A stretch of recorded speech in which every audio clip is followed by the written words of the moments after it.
مختصر سے لمحے میں مختصر سے وقت میں لے کر کے حاضر ہوا ہوں. وہ موضوع ہے عرس کیا ہے، عرس کی حقیقت کیا ہے، عرس کس کو کہتے ہیں. اس کے اوپر جو شکوک اور شبہات ہیں، عرس کرنے والوں کے جو دلائل ہیں، جو براہین ہیں، اور جس انداز سے انہوں نے عرس کے جواز کے لیے فتوے دیے ہیں. یہ میرے پاس کتاب موجود ہے، حیدرآباد سے چھپی ہوئی فتاوی نظامیہ. اس کتاب کو بھی میں نے پڑھا، اور جس کے مرتب مفتی محمد رکن الدین ہیں، مفتی اول جامعہ نظامیہ حیدرآباد، اور مرتب ہیں اذان ابن عبود جابری. معذرت کے ساتھ ہمارے شیخ یاسر جابری کے خاندان ہی سے گویا تعلق ہے ان کا، کیونکہ یہ حیدرآباد کا یمنیوں کا خاندان. کہاں گئے حضرت؟ تو میں نے جب اس کتاب کو دیکھا تو مجھے شیخ یاسر جابری نظر آئے کہ وہ مجھے شعر یاد آیا جس میں کسی شاعر نے کہا کہ دو پھول کیا ہے وہ کہ ساتھ نکلے قسمت جدا جدا ہے، دو پھول ساتھ نکلے قسمت جدا جدا ہے، اکا بنا ہے صحرا ایک قبر پہ پڑا ہے، اکا بنا ہے صحرا ایک قبر پہ پڑا ہے. تو یہ قبر پرست یاسر اذان ابن عبود جابری انہوں نے ترتیب دیا ہے تاہا پبلیکیشن ہاؤس، بارکس حیدرآباد دکن، جس میں انہوں نے عرس، فاتحہ، چہلم، نظر و نیاز اور 11ویں شریف اور میلاد النبی کے مکمل فتاوے اور اس کے جائز ہونے کے ثبوت پیش کیے ہیں. دوسری کتاب میرے پاس ہے عرس کیا ہے. یہ بہت زمانے سے میرے پاس کسی بھائی نے فوٹو کاپی کر کے روانہ کیا، بھیجا، اللہ انہیں جزائے خیر عطا فرمائے، اور اس سے بہت ساری معلومات. تو یہ کتاب جب میں نے پڑھی تو مجھے حیرت ہوئی کہ واقعتاً اس کتاب کے موضوع پر یا اس طرح کے موضوعات پر کوئی چیز ان بدعتیوں کو اس کے جواب میں نہیں دی گئی، یا تو ان کے ان اعتراضات کو، سوالات کو لایبوب ہی سمجھا گیا، ناقابل قدر سمجھا گیا، اور جہالت کا جواب تو خاموشی بھی ہے.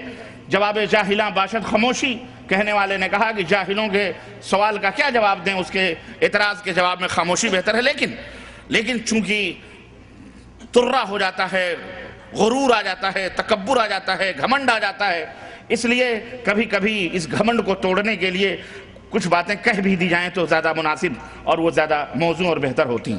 تو عزیزان محترم، آج کے اس اجلاس میں انشاءاللہ تبارک و تعالی قرآن و سنت کے حوالے سے کچھ باتیں عرس کی حقیقت کے تعلق سے میں آپ کی خدمت میں رکھوں گا. اللہ عز و جل سے دعا ہے کہ اللہ تبارک و تعالی ہمیں اور آپ کو نیک عمل کرنے کی توفیق عطا فرمائے، اور ہمیں خالص کتاب و سنت پر چلنے کی توفیق عطا فرمائے.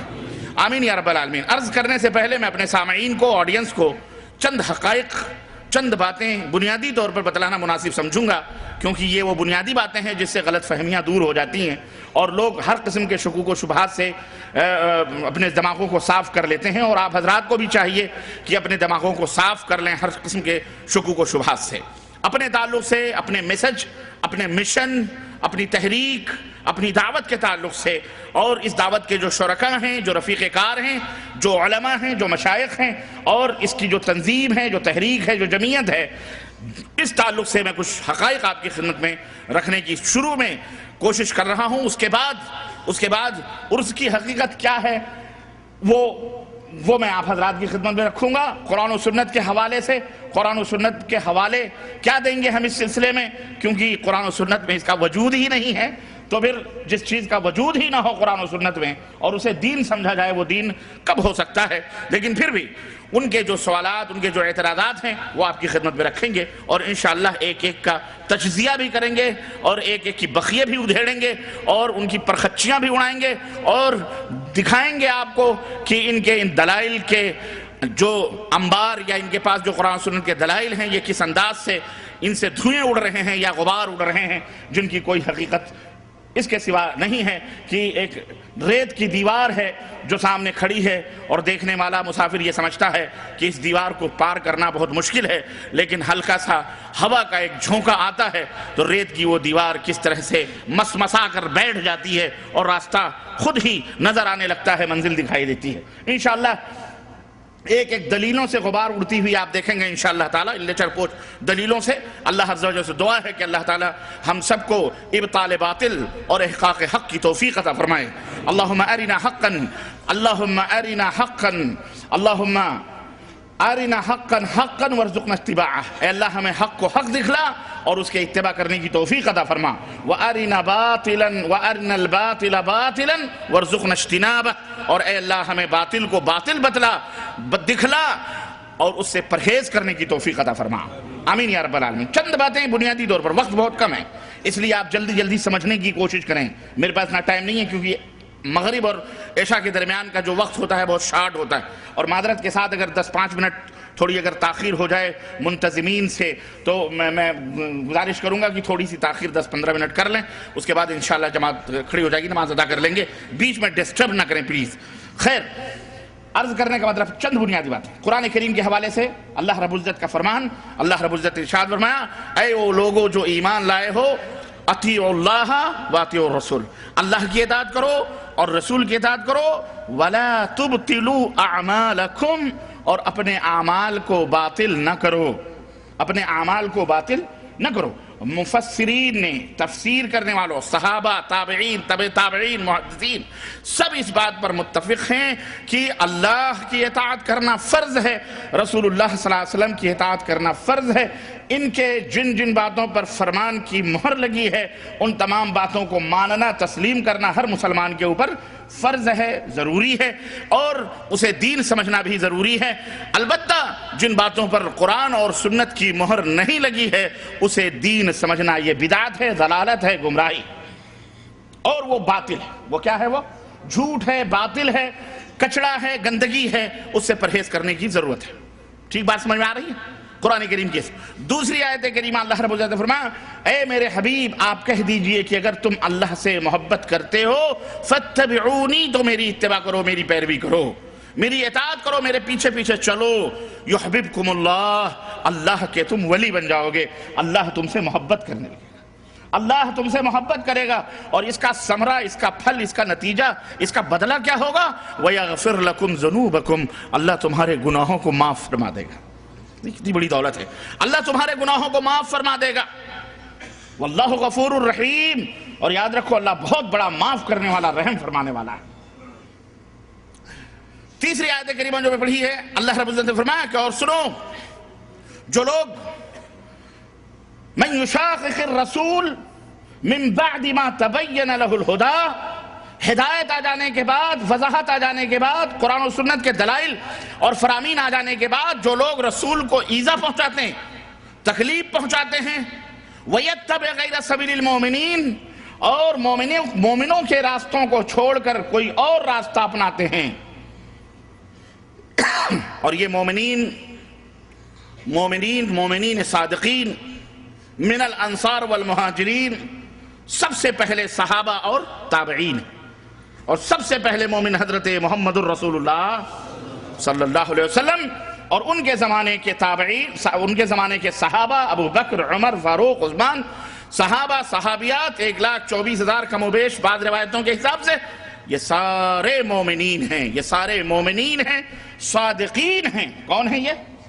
صادقین ہیں جن کے بخشش کی اور جن سے راضی پر رضا رہنے کی خود قرآن کریم میں اللہ عز و جل نے شہادت دی ہے کہ رضی اللہ عنہم ورضوا عنہ، اللہ ان سے راضی ہے اور یہ اللہ سے راضی. یہ وہ جنتی گروہ ہے جو نبی کے زیر سایہ، جنہوں نے تربیت پائی، جن کے دلوں کو، جن کے جسموں کو رب ذوالجلال نے خرید لیا تھا. کس لیے؟ پیغمبر اسلام حضرت محمد الرسول اللہ صلی اللہ علیہ وسلم کے نقش قدم پر چلنے کے لیے. یہ وہ نقش اول ہیں، یہ وہ لوح مشق ہیں. وحی اترتی تھی نبی پر، تجربہ ہوتا تھا صحابہ پر، تھا ایسا تھی نہیں تھا. وحی اترتی تھی محمد الرسول اللہ صلی اللہ علیہ وسلم پر، وَأَقِیمُوا الصَّلَاةَ وَآتُوا الزَّکَاةَ، نماز قائم کرو، زکوٰۃ ادا کرو. اور لوح مشق اور عملی طور پر حکم کس کو دیا جاتا تھا؟ صحابہ کرام رضوان اللہ علیہ مجمعین پر، اور وہ پہلے نقش تھے. یہی ہے وَيَتَّبِعْ غَيْرَ سَبِيلِ الْمُؤْمِنِينَ، مومنوں کے راستوں کو چھوڑ کر کوئی اور راستہ اپنانا، کوئی اور راستے پر عمل کرنا. اللہ فرماتا ہے نُوَلِّهِ مَا تَوَلَّىٰ، اس نے جو راستہ اختیار کیا ہے نبی اور صحابہ کے راستوں کو چھوڑ کر، یا ان کے نقش قدم پر چلنے والوں کے راستوں کو چھوڑ کر اس نے جو دوسرا راستہ اختیار کیا ہے، اللہ فرماتا ہے ہم اسے اسی راہ پر چھوڑ دیں گے، وہ اسی راہ پر چلتا جائے گا، نولہ ما تولی، جس راستے پر وہ ہے، وَنُصْلِهِ جَهَنَّمْ، اور اسی راستے سے ہم اسے جہنم میں داخل کریں گے، وَسَاءَتْ مَصِيرًا، اور جہنم کتنا برا ٹھکانہ ہے۔ اللہ ہم سب کو جہنم سے محفوظ رکھے، آمین یا رب العالمین۔ نبی کریم صلی اللہ علیہ وسلم نے فرمایا من احدث فی امرنا ھذا، ہمارے لائے ہوئے اس دین میں، اس حکم میں جو شخص کسی نئی بات کا اضافہ کرے فہو رد، تو وہ مردود ہے، وہ بات بھی مردود ہے اور وہ عمل کرنے والا بھی مردود ہے۔ صحیح بخاری کی روایت۔ میرے عزیزو، میرے دوستو، قرآن کریم کی یہ آیات اور ایک حدیث پاک کی روشنی سے واضح طور پر یہ معلوم ہوا کہ اللہ اور اس کے رسول کی باتوں پر عمل کرنا ہمارے لیے ضروری ہے، اور کسی کی باتوں کے اوپر عمل کرنا ہمارے لیے ضروری۔ اور اگر کوئی شخص، کوئی بھی امتی بڑا ہو یا چھوٹا، کوئی بھی امتی بڑا ہو یا چھوٹا، نبی کریم صلی اللہ علیہ وسلم کی مخالفت میں کوئی نیا کام ایجاد کرتا ہے یا اپنے طور پر کسی چیز کو دین سمجھ کر اسے رائج کرتا ہے، وہ کسی نبی کی امت کے اوپر اس کے اوپر عمل کرنا واجب اور ضروری نہیں ہے، بلکہ وہ بدعت ہے۔ وہ کیا ہے؟ بدعت ہے، اور ہر بدعت گمراہی ہے، اور ہر گمراہی جہنم میں پہنچانے والی ہے۔ تو ہمارا ایمان اور عقیدہ ہے کہ دین وہی ہے جو اللہ نے اپنے نبی پر نازل فرمایا، اور نبی نے اپنے صحابہ کو بتلایا، اور صحابہ نے اپنے شاگردوں کو سمجھایا اور بتلایا، اسی کو ہم دین مانتے ہیں۔ اس کے علاوہ ہم ہر چیز کو جو دین میں شامل کی جائے اسے بے دینی مانتے ہیں، اسے ہم دین سے جدا تصور کرتے ہیں۔ بات سمجھ میں آئی کہ نہیں آئی؟ اب کوئی بھی عمل دنیا میں قیامت تک کے لیے اپنایا جائے، اس کے لیے ضروری ہے کہ وہ اپنے پس پشت قرآن کی دلیل، حدیث کی دلیل، صحابہ کرام رضوان اللہ علیہم اجمعین کی دلیل اس کے پاس ہونی چاہیے۔ علیکم بسنتی و سنت الخلفاء الراشدین المہدیین، تمہارے لیے میری سنت اور میرے خلفاء راشدین کی سنت کو لازم پکڑنا ضروری ہے۔ ایک بنیادی بات تو یہ ہے کہ ہماری دعوت کی اساس اور بنیاد اتباع پر ہے، توحید پر ہے، تقلید اور اندھی تقلید اور ہر ایک کے پیچھے دوڑنے کے اوپر نہیں۔ ہم اطاعت اور اتباع کے قائل ہیں، ہم تقلید کو حرام سمجھتے ہیں۔ تقلید کو ہم کیا سمجھتے ہیں؟ حرام سمجھتے ہیں، اندھی تقلید کو، کسی کے پیچھے دوڑنے کو بغیر دلیل اور بغیر ثبوت کے۔